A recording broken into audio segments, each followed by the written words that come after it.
Great Sea Connector that will enable electric energy cooperation between our three countries and Europe and the Arabian Peninsula, and ultimately you can connect it to Asia as well. So this is a big thing, and in many ways it's the skeleton of the IMEC corridor. So we discussed practically how to move this forward, and we intend to advance it. I'll also discuss it in my upcoming meeting with President Trump in the United States.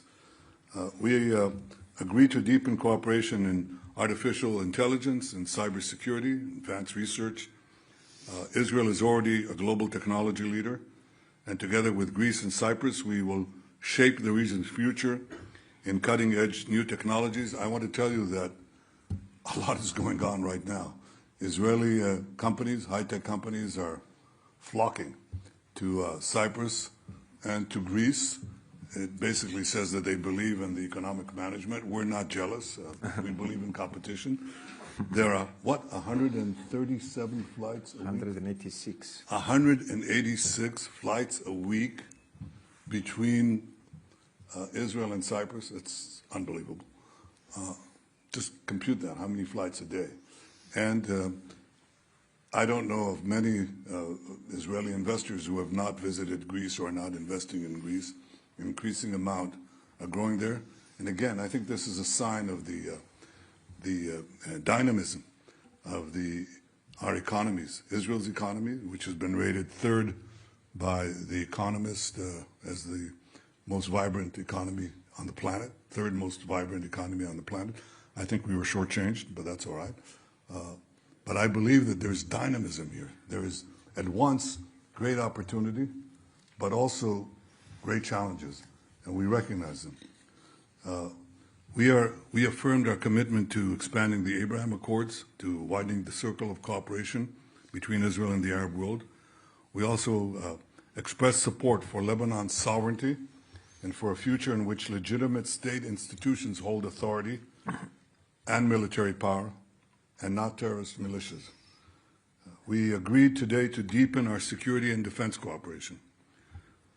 The threats we face are real.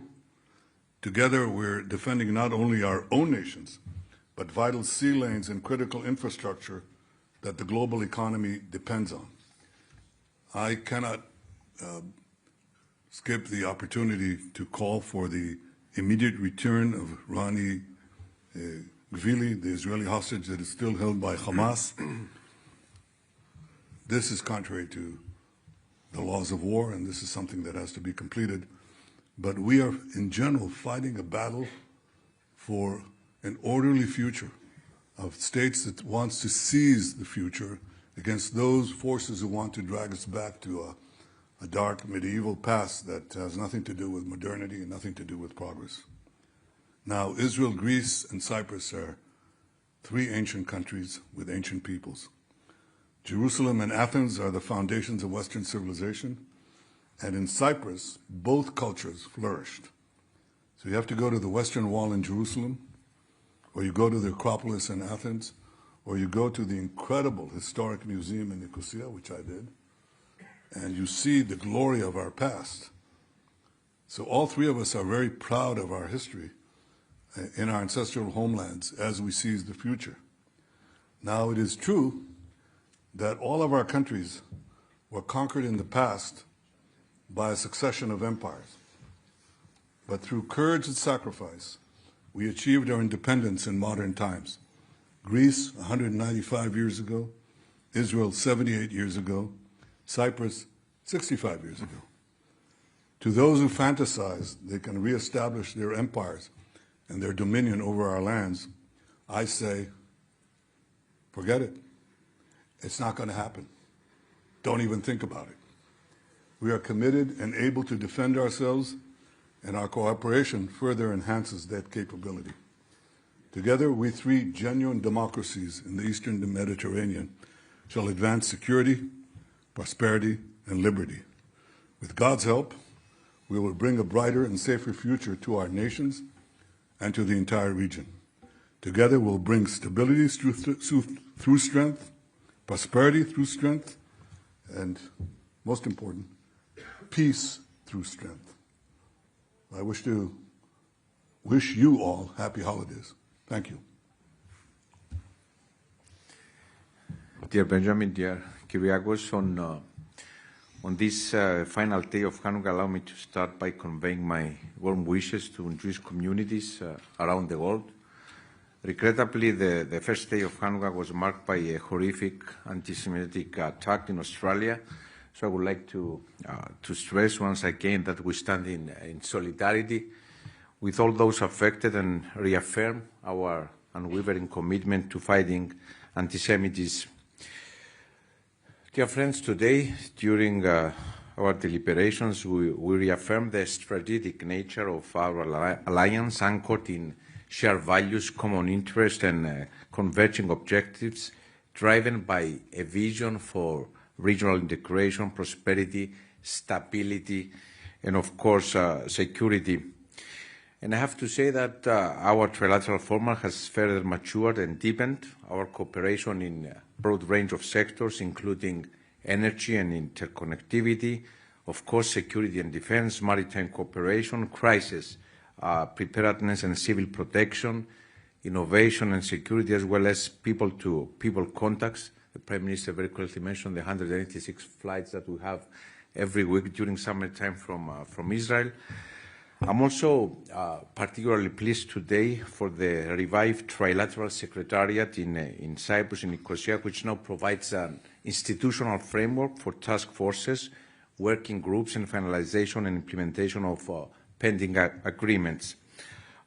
With regard to the situation in Gaza, we also reiterate our unwavering support for President Trump's 20-point plan and the full implementation of the United Nations Security Council Resolution 2803.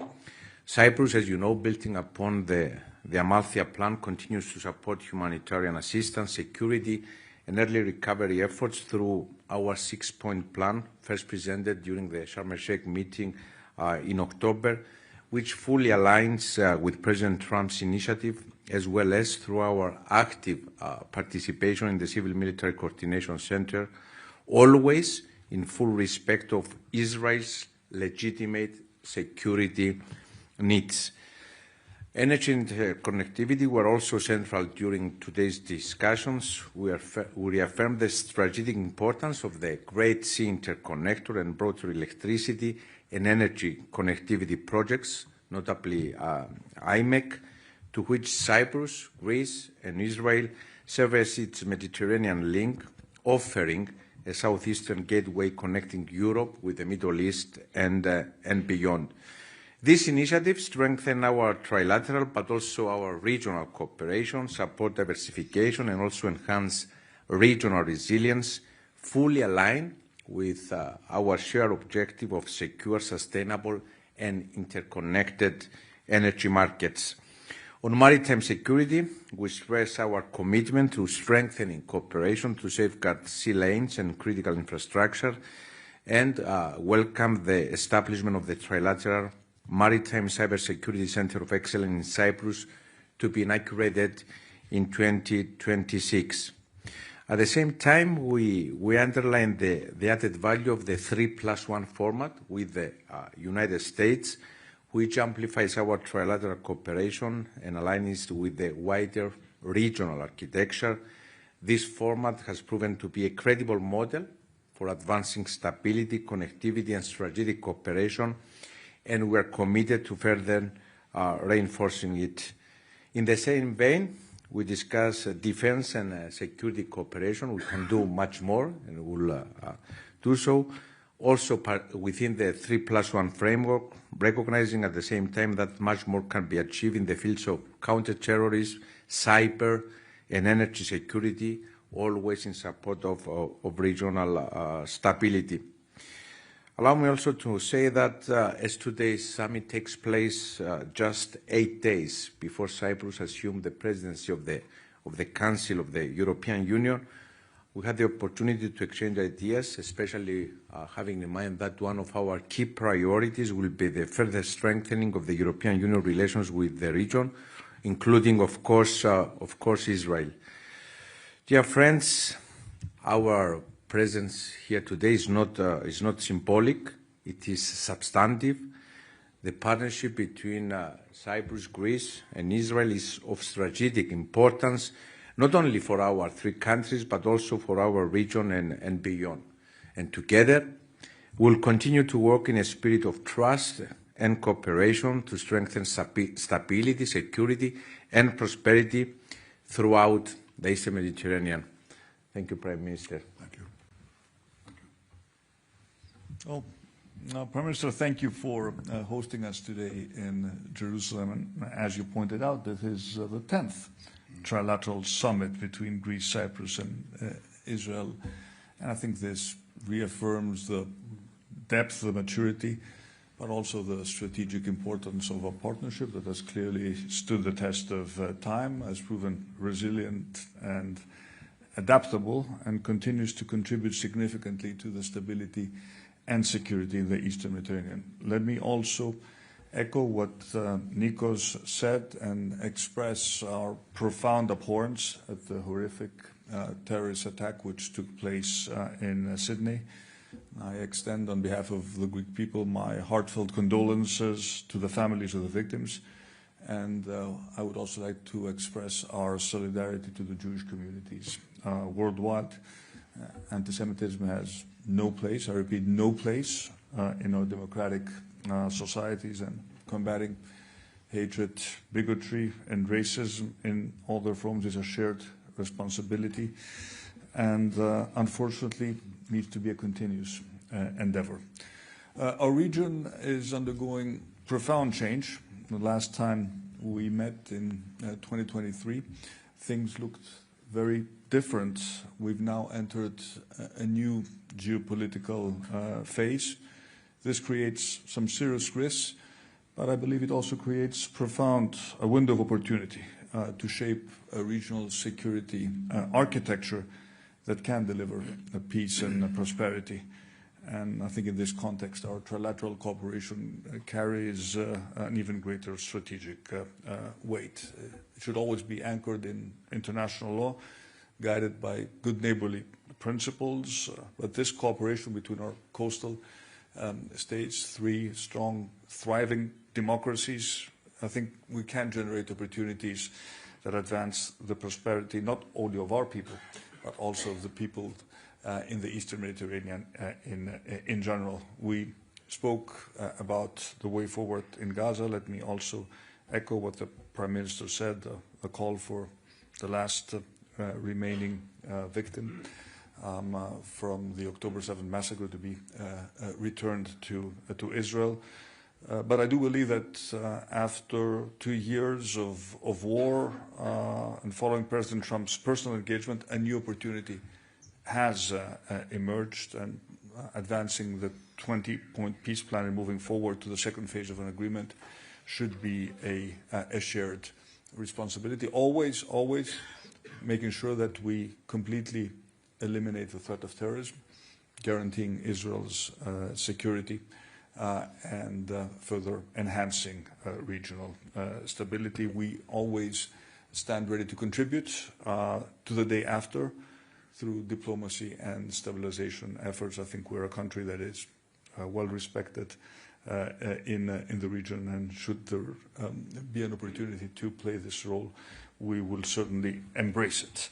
We discuss the broader regional developments. I think we reaffirmed our commitment to the political stability of Lebanon, supporting the country's sovereignty, its territorial integrity. The support that we provide as Greece to the Lebanese armed forces is important. Ensuring state control and monopoly on arms throughout the country, I think, is a shared priority for all three of our countries. On Syria, the 1 year after the fall of the Assad regime, we stress that restoring security and stability, but also the full respect for the rights of all religious and ethnic communities. And let me make a point here about the need to protect, in particular, the Christian Orthodox communities of the Middle East, which in Syria have suffered persecution. This needs to be an essential parameter for a durable political settlement. We spoke a lot about the areas of mutual cooperation in various strategic areas, security and defense, where our two countries are already doing a lot together. Thank you for raising technology and innovation. I think we're at the beginning of a tremendous AI revolution, and we need to seize its power in a positive and constructive manner. But there's also more we can do in areas such as emergency preparedness. We always stand shoulder to shoulder when natural catastrophes strike our countries, and I would envision a more structured way to cooperate when it comes to civil protection, in particular when it comes to dealing with wildfires, but even areas such as water management, where Israel has made tremendous progress, are becoming much more relevant for our two countries at a time when the climate crisis is already present and impacting us in numerous different ways. The Prime Minister and the President spoke about the importance of energy and connectivity.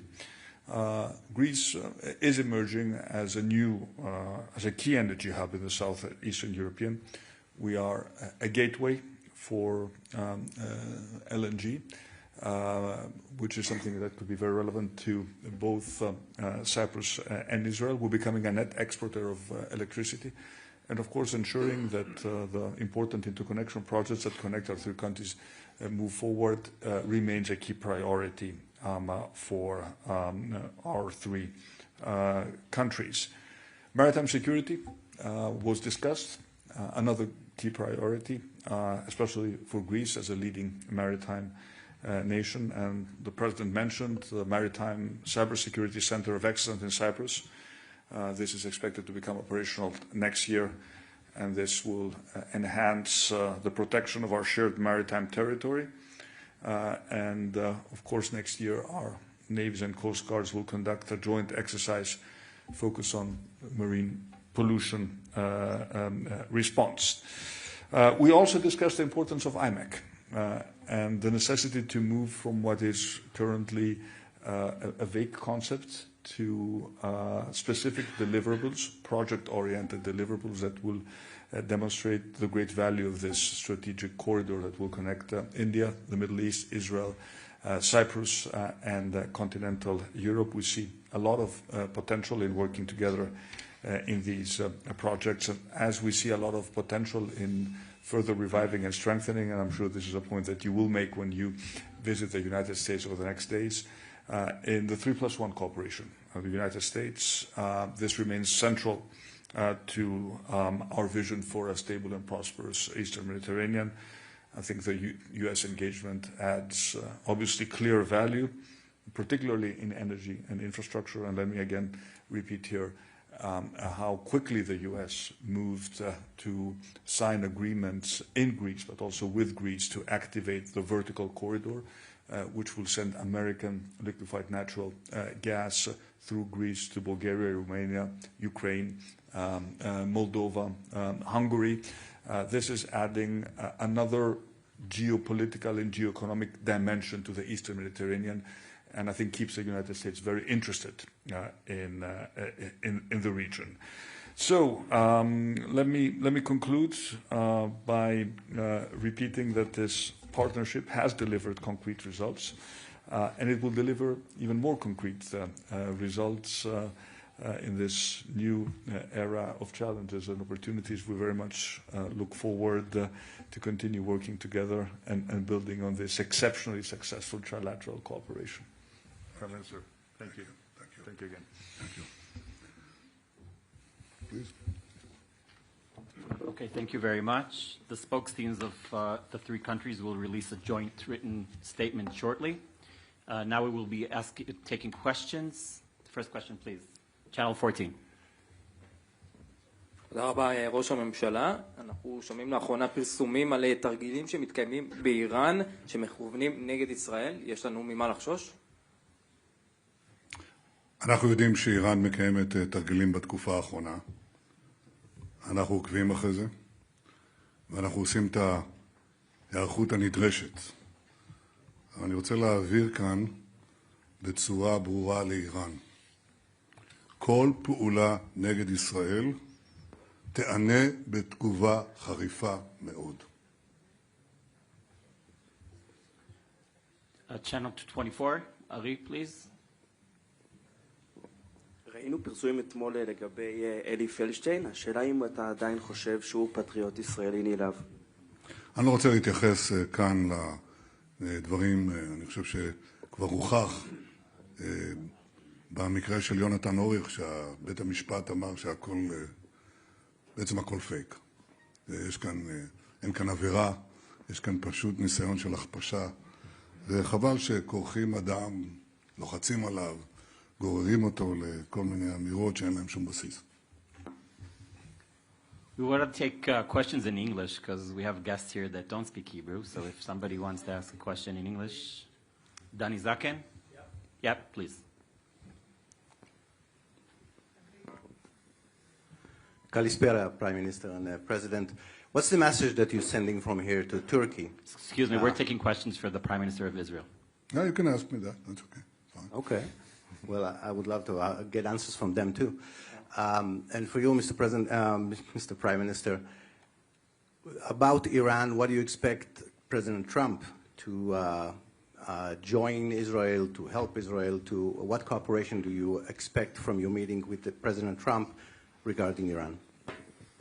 Look, we are not seeking confrontation with anyone. I can speak on behalf of Israel, and I think for my two partners here, no one seeks confrontation. On the contrary, we seek stability, prosperity, and peace, exactly as the three of us said.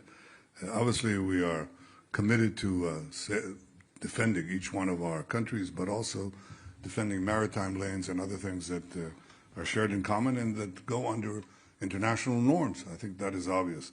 So I would say this is a coalition for these norms and for that stability. And we hope that it won't be tested. That's all I can tell you. As far as Iran is concerned, look, we had great achievements in Lionheart operation and the 12-day war with Iran. And our basic expectations from Iran have not changed.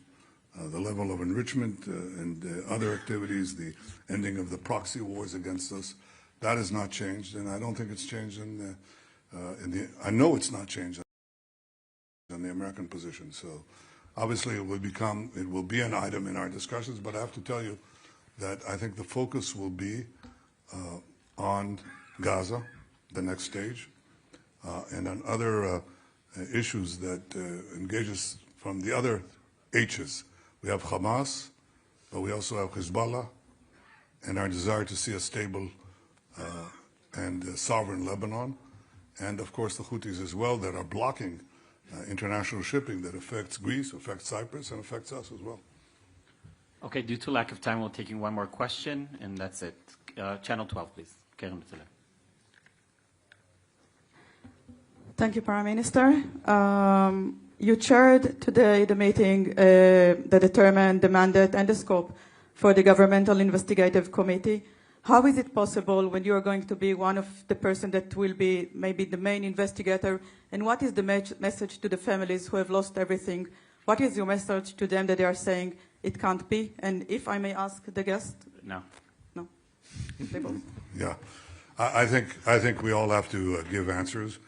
And I said that I suggested that the way that we address this question of investigating what happened on October 7th is the same way that the United States investigated the question of what happened on September 11th, okay?